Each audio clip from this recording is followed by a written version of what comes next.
시사 이슈 함께 이야기해봅니다. 시사 따라잡기 최영의 시사평론가와 함께합니다. 안녕하세요. 네, 안녕하세요. 네, 4월 재보선 슈퍼위크가 시작이 됐어요. 네네. 네, 먼저 안철수 금태섭 서울시장 후보 단일화 경선에서 국민의당 안철수 후보가 승리했는데 제3지대 단일 후보가 돼서 주도권을 펴기 위해 선제 공격 중이죠? 맞습니다. 아주 강공을 펴고 있습니다. 안 그래도 지지율이 좋게 나오고 있거든요. 네. 여야 후보들 전체 다자 구도에 대한 지지율 조사도 그렇고요. 가상 대결도 그렇고요.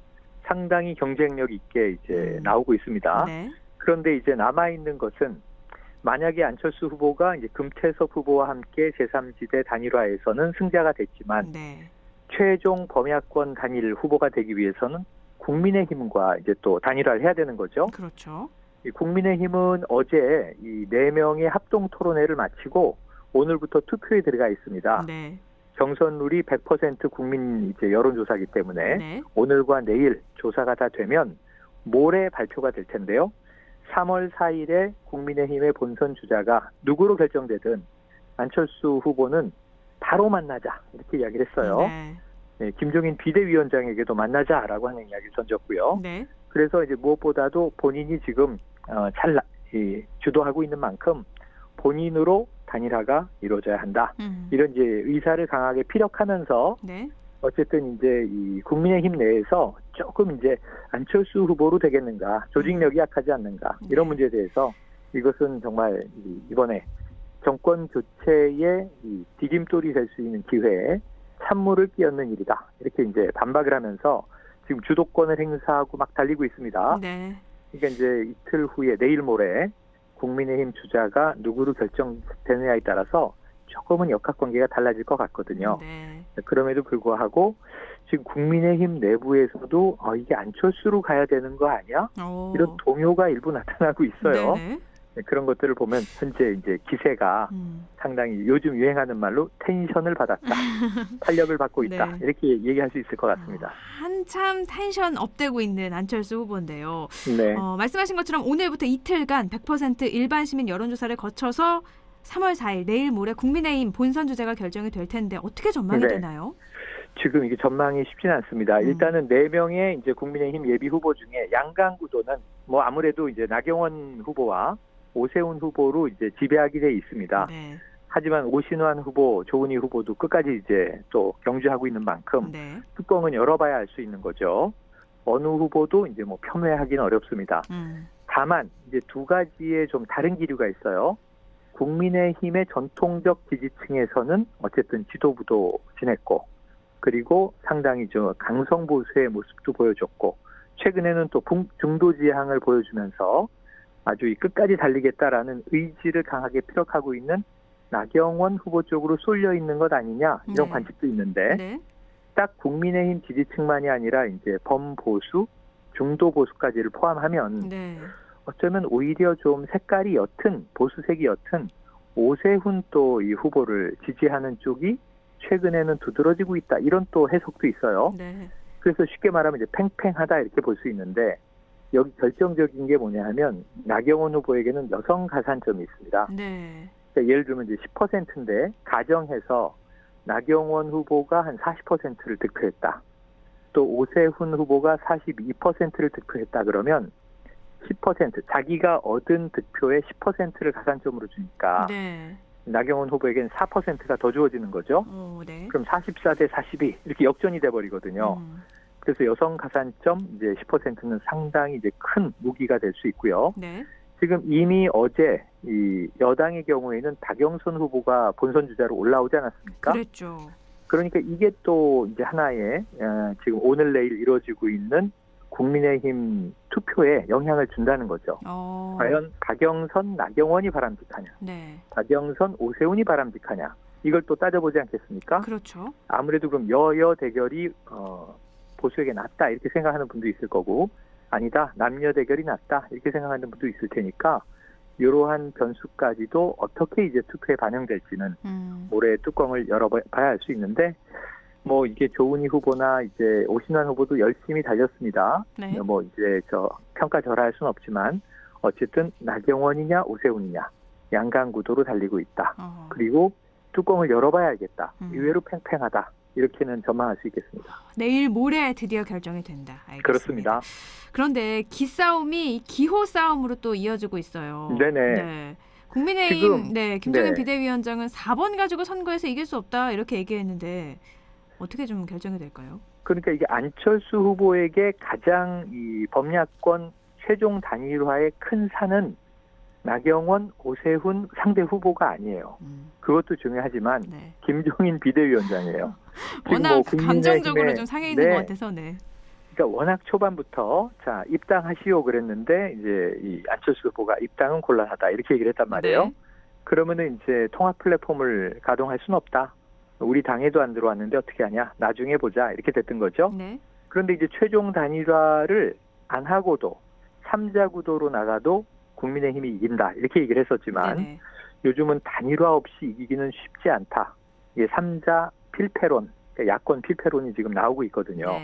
여론조사로도 일부 확인이 되고 있고 그래서 김종인 이제 비대위원장도 단일화에 대해서는 힘을 쏟기 시작했는데 결론이 정해져 있어요. 국민의힘 후보로 단일화되어야 한다. 그럼 안철수 후보는 아니란 얘기가 되는 거고 바로 어제 또 얘기했습니다. 제3지대 이 후보로 단일화하는 것은 상상조차 할 수 없다. 또 이렇게 얘기를 했어요. 이것도 안철수 후보 아니란 얘기가 돼버리는 건데 그런데 이제 약간 여지가 바뀐 대목은 있습니다. 이 누가 단일 후보가 되든 기호 2번을 달아야 한다. 기호 4번으로는 안 된다. 지금 안철수 후보는 국민의힘의 조직력은 이 득도 있겠지만 실이 많다고 보는 거예요. 보수보다는 자신은 중도 세력화를 하겠다라는 이제 방점인데 이 2번으로 나가게 되면은 그냥 이제 보수 정당 후보가 되는 거지 않습니까? 그럼 자신의 정치적 차별화가 사라진다고 생각을 해서 4번으로 나가겠다. 이미 이렇게 선언하고 있는데 근데 이게 김종인 비대위원장 말이 상당히 일리가 있어요. 왜냐하면 안철수의 인물 지지도와 이 국민의힘의 야당 정당 지지도를 합쳐야 이제 이길 수 있는 건데 기호 4번으로 나가면 국민의힘은 선거법상 도울 수 있는 방법이 없어요. 다른 당의 후보가 되는 거잖아요. 그럼 그냥 우리 당의 후보만 거둬들인 것뿐 그냥 안철수 밀어 이렇게 되는 거 외에는 국민의힘과는 아무 상관없는 기호를 달고 후보가 뛰는 거니까 조직적인 선거운동을 할 수조차 없다는 겁니다. 그래서 우리가 할 수 있는 건 그냥 선거연대로 찬조연설 정도는 해줄 수 있는 거지 국민의힘 주자가 아니니 기호는 무조건 단일 후보는 2번이어야 한다. 그런데 이제 안철수 후보는 이미 2번은 아니다. 난 4번이다. 이렇게 얘기했기 때문에 이 기호 싸움도 단일화 최종 변수에 아주 중요한 문제가 될 것 같고요. 지금 이제 경선 룰을 또 정해야 되지 않습니까? 단일화 하려면 여론조사를 해야 되는데 지금 국민의힘 측에서는 이것은 후보 적합도로 물어야 한다. 후보 적합도는 지지정당에 따라서 격차가 나오기 때문에 국민의힘이 유리하고요. 안철수 후보 측에서는 이거는 아니다. 후보 경쟁력으로 해야 된다. 후보 경쟁력은 이제 인지도가 중요하게 작용하면서 안철수 후보가 유리하게 나오거든요. 최종 여론조사의 문항과 방식이 어떻게 결정될지도 지금 아주 치열한 수싸움이 물밑에서 벌어지고 있습니다. 이 여론조사를 한다고 하면 문구도 굉장히 중요하잖아요. 어떻게 하느냐에 따라서 결과가 확 달라져서. 그것 때문에 단일화가 깨지는 경우도 있고요. 과거부터 이제 뭐 문재인 안철수 후보의 이제 대선 때도 그 싸움, 예전에 노무현 정몽준 때도 그 싸움. 항상 여론조사에 따라서 그냥 이제 승패가 결정되다 보니까 그걸 이제 시간이 흐르면 흐를수록 더 잘 알고 있는 후보 캠프에서는 이 문항을 가지고 아주 치열한 싸움을 벌이는데 그래서 지금 이제 이 여당인 더불어민주당이 기대하고 있는 것은 1. 단일화가 안 되는 것. 그러니까 안철수 후보와 국민의힘 후보가 각각 출마하는 것. 이걸 바라겠죠. 어쨌든 표가 분산되니까. 두 번째, 2번. 단일화가 되더라도 싸우다가 아름답지 못한 단일화가 이루어지는 것. 그럼 이제 지켜보던 유권자들이 상당히 좀 또 이제 염증, 피로감을 느끼게 되거든요. 근데 이제 3번이 이제 아름다운 단일화가 정말 이루어진다면 그건 이제 야권이 또 기세가 승하는 계기가 될 겁니다. 그래서 지금은 이제 이 김종인 비대위원장과 안철수 후보 간에 아주 팽팽한 기싸움이 기호라든가 이제 설문 문항이라든가 그다음에 이제 누가 최종 주자로 나가야 바람직한가 굉장히 이제 그야말로 물러서지 않는 싸움을 벌이고 있는데 3월 4일 이후 네. 어떤 구도로 바뀌게 될지, 정말 단일화는 결렬될지, 겨우겨우 단일화는 했는데 뭐 승자는 누구도 없이 너덜너덜한 단일화가 될지, 네. 아니면 깔끔한 단일화가 혹시 이루어질지, 이게 이제 중요한 변수가 될 것 같습니다. 네. 다음 주 되면 어느 정도 윤곽이 나오겠네요. 그래서 이번 주가 슈퍼위크인 건데요. 네. 본선 주자가 다 결정되고, 다만 이 두 가지 숙제가 남습니다. 하나는 이 범여권 단일화도 하나 있고요. 그리고 이제 범야권 단일화도 있는데, 그럼 안철수 후보와 국민의힘 주자와는 언제까지 단일화가 돼야 되느냐? 네. 일정상 이 최종 후보, 출마 후보가 등록을 해야 되는 3월 17일 이전에 단일화가 이루어져야 됩니다. 네. 근데 이제 안철수 후보가 빨리 하자고 하는 것은 선거운동에 시간이 없잖아요. 그렇죠. 단일화에만 시간이 질질 끌려가면 이제 사실 여당은 후딱 선거에 돌입할 수 있지 않습니까? 네. 그런 문제가 있고, 지금 여당의 경우에도 아주 군소정당이긴 하지만 의석 하나에 시대전환 조정훈 의원과 네. 또 이제 의석 3개를 가지고 있는 열린민주당의 김진애 후보와 단일화를 해야 되는데, 네. 김진애 후보의 기세가 또 지금 호락호락하지 않네요. 그러니까요. 오늘 의원직 사퇴를 또 선언해가지고. 네, 의원직 사퇴 선언했고요. 이건 무슨 의미냐면 단일화가 이루어지지 않으면 나는 완주하겠다라는 선언이에요. 네. 그럼 아까 만약에 이제 범야권 단일화가 이루어졌을 경우에 양자 구도는 팽팽하고, 어떤 여론조사는 상대방이 이제 안철수 후보로 나오는 경우에 양자 가상 대결에서 민주당이 상당히 밀리는 여론조사도 있습니다. 네. 그래서 지금 1%, 2% 박빙의 표가 중요한 박영선 후보 입장에서는 김진애 후보가 완주를 했다가 한 1, 2%, 많게는 2, 3%의 표를 가지고 가도 이게 패차 교정이 될 수 있어요. 네.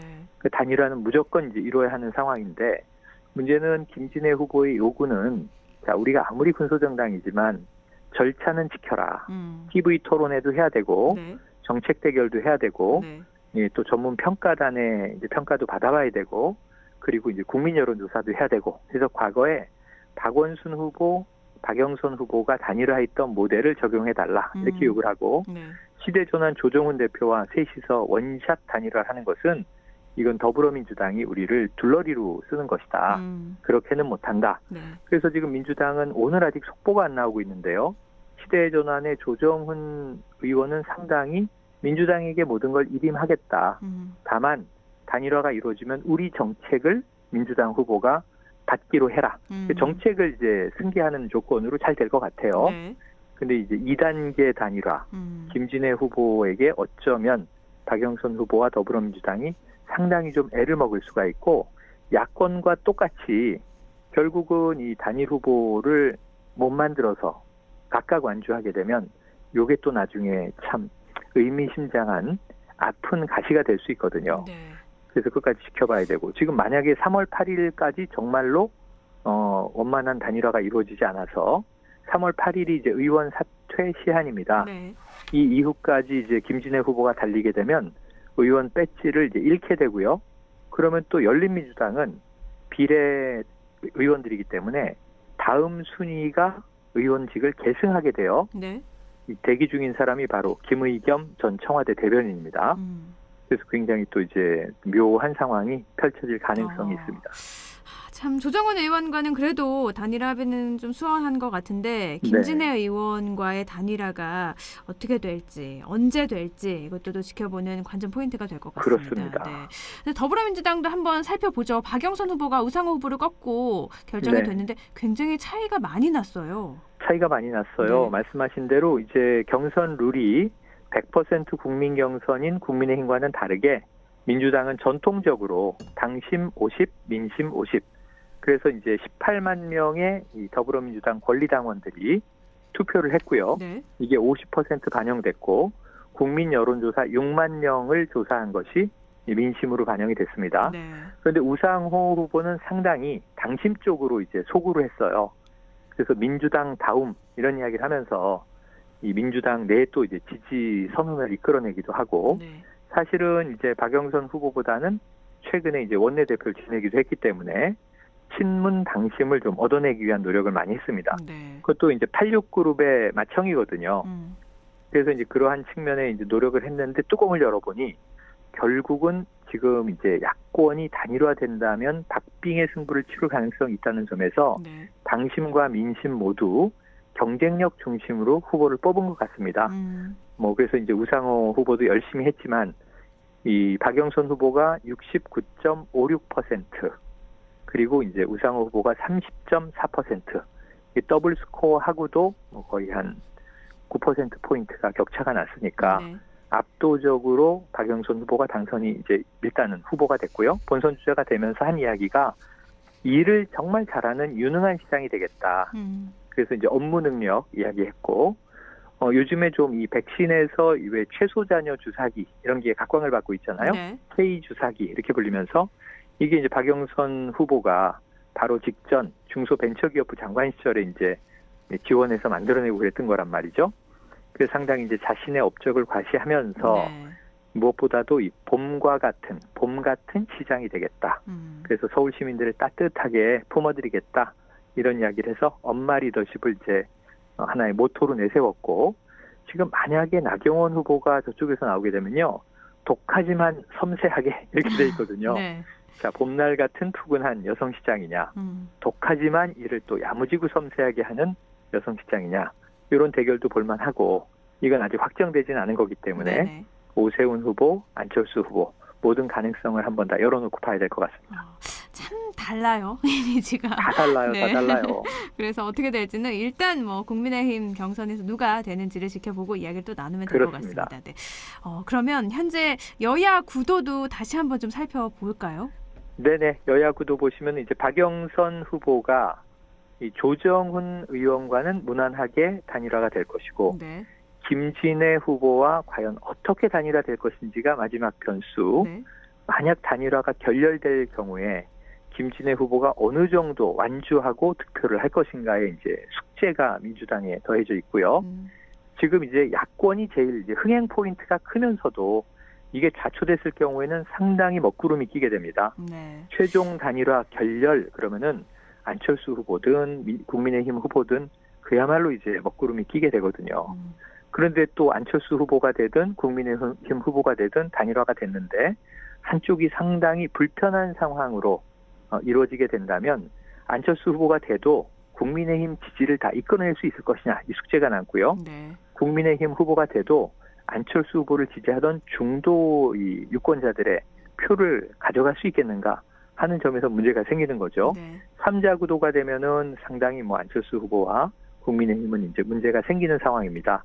구도는 이렇게 이제 간단합니다. 네. 다만 이제 내일 모레 국민의힘의 대표 얼굴이 누구로 결정되는지와 최종 범야권 단일화의 향방이 가장 중요한 이 슈퍼위크의 마지막 변수가 될 텐데, 최종 범야권 단일화는 이번 주에는 일단 어렵고요. 네. 다음 주의 흐름을 거치면서 3월 중순까지 결정이 날 테니까 이제는 본선 주자가 다 이 링 위로 올라온 가운데 마지막 삼각 대결이냐 양자 대결이냐, 이걸 한번 관망을 해봐야 될 것 같습니다. 네, 참 재밌는 한 주 되지 않을까 싶어요. 흥미진진한데요. 네. 이 와중에 지금 부산시장도 사실은 다뤄야 되는데 네. 박형준 이 국민의힘 후보가 지금 일단은 상당히 격차 있는 1위거든요. 네. 그다음에 이제 민주당의 이 김영춘 후보인데, 사실 민주당은 아직 부산시장 본선 주장 결정 안 됐습니다. 네. 6일 날 결정이 돼요. 오는 주말에. 네. 그리고 국민의힘의 경우에도 지금 이현주 후보가 지금 국민의힘 내선 2위인데 이 박민식 후보와는 단일화를 했는데 네. 박성훈 후보와는 단일화에 실패했어요. 네. 지금 이런 좀 이제 삐그덕하는 상황이 벌어지면서 과연 이 박형준 후보가 끝까지 이제 1위를 유지하면서 본선 주자가 될지 문제하고, 지금 가덕도 신공항 문제하고요.